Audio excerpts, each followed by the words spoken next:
The strike heard around the stars.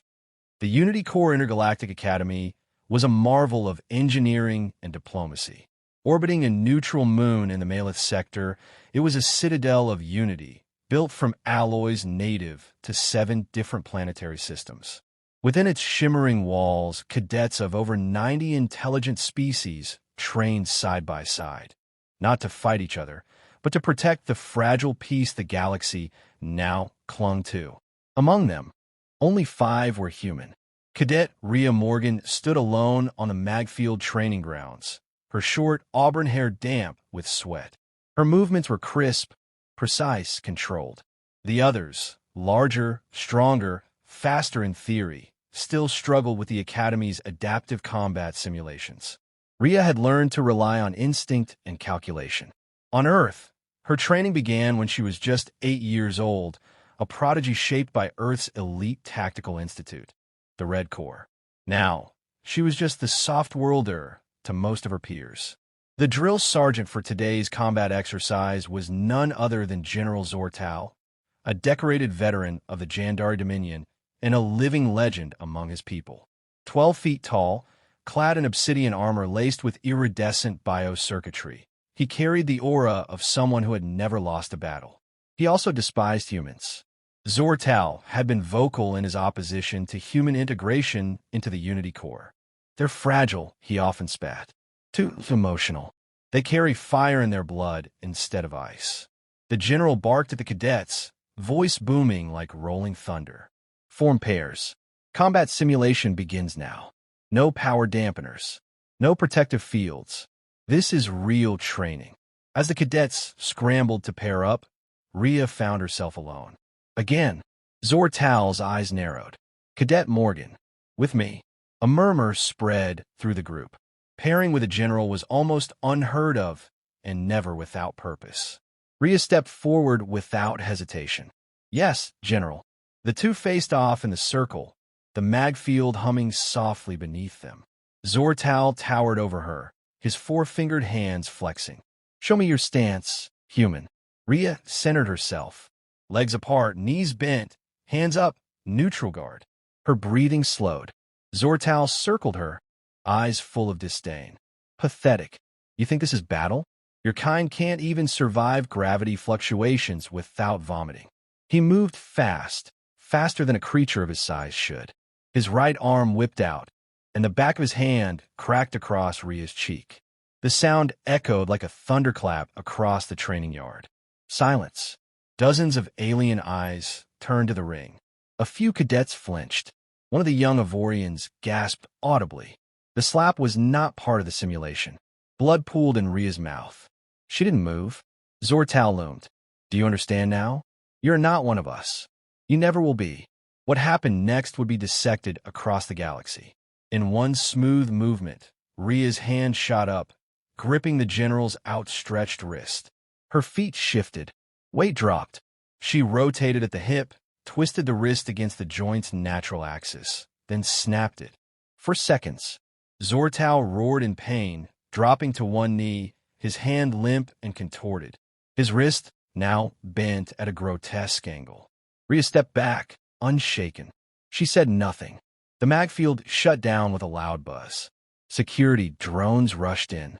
Cadets scattered. Officers ran to the circle, shouting for order. General Zortal snarled as medics scanned his arm, growling curses in his native tongue. Rhea stood alone, hands behind her back, as 2 security drones flanked her. Cadet Rhea Morgan, one buzzed. You are being detained for assaulting a commanding officer. She nodded once. Understood. As she was led away, a dozen cameras caught her from every angle. Someone uploaded the footage. Within hours, the clip had racked up over 30 million views on the Galactic Meshnet. The caption read, Alien General struck human cadet. She snapped his wrist in 4 seconds. Interrogation room 7A was sterile and silent. Rhea sat alone, her cheek swollen, her left knuckle slightly bruised. She wore her cadet uniform perfectly. No sweat, no wrinkle, no shame. The door slid open with a hiss. Commander Gel, a 3-eyed Terranvorth hybrid, entered, flanked by a legal AI drone and a silent ethics observer. "You broke a general's wrist," JL said without preamble. "He struck me," Rhea answered. "He's your superior. He assaulted me." JL sighed. "You're not making this easy." "I'm not here to make things easy," Rhea said, locking eyes with him.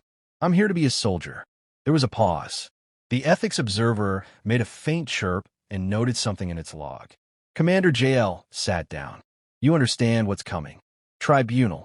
Possible expulsion. Political fallout." Rhea remained calm. "Then let it come." Back in the barracks, the cadet chatter was uncontrollable. "She broke Zortal's wrist. I saw it. He screamed like a creshborn. They'll expel her, won't they?" She didn't even flinch. Like predator calm. "Maybe humans really are dangerous."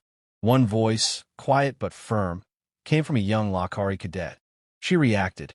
Didn't attack. Just responded. Fastest I've ever seen. Whispers turned to debate. Debate turned to admiration. Admiration turned to unease.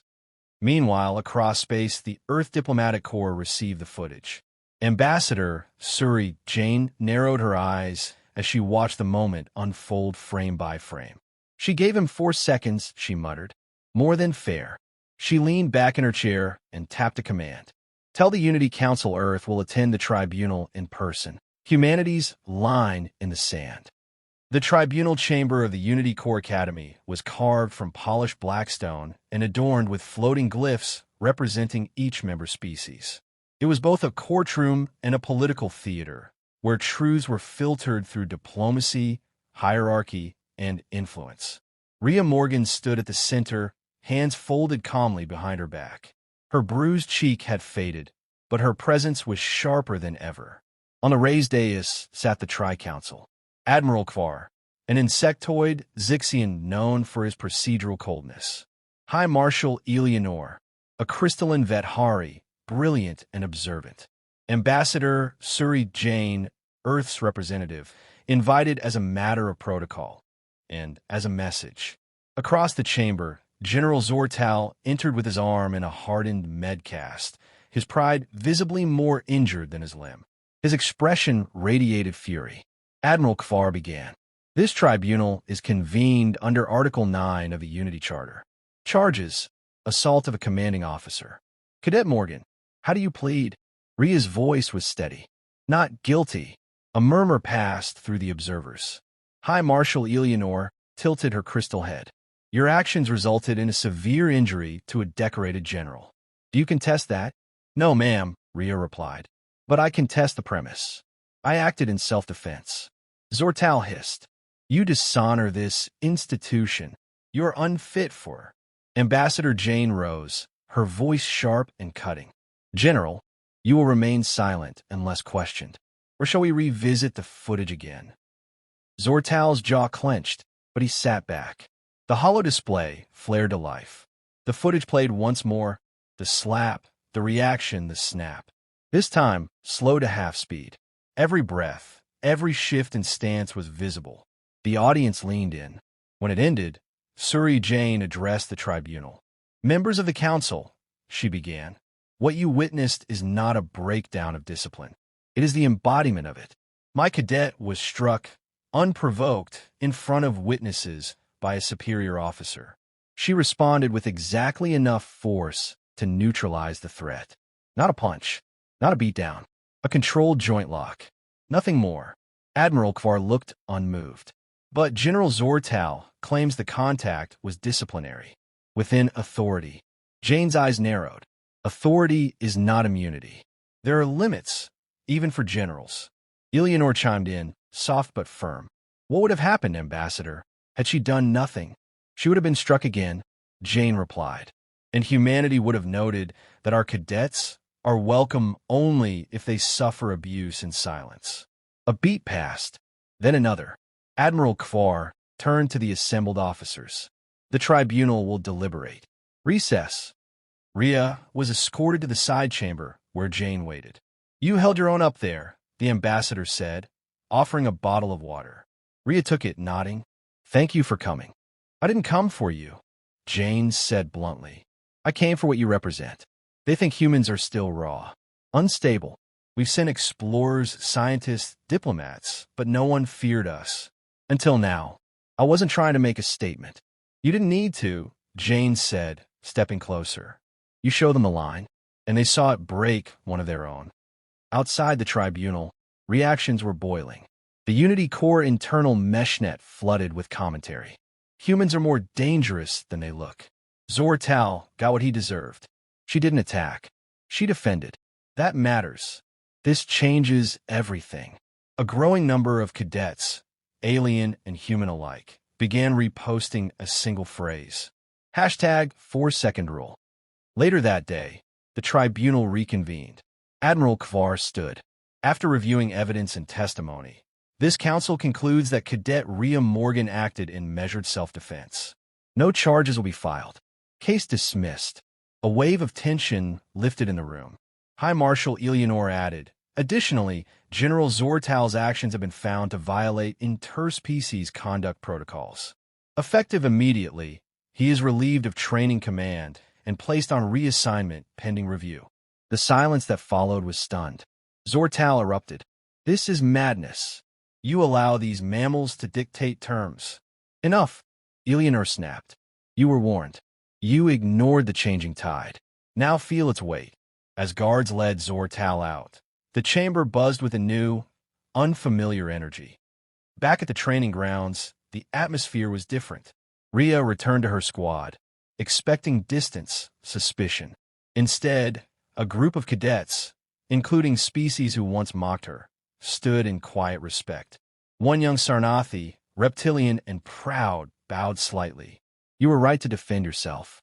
We were wrong to judge. Rhea nodded. We all bleed red, one way or another.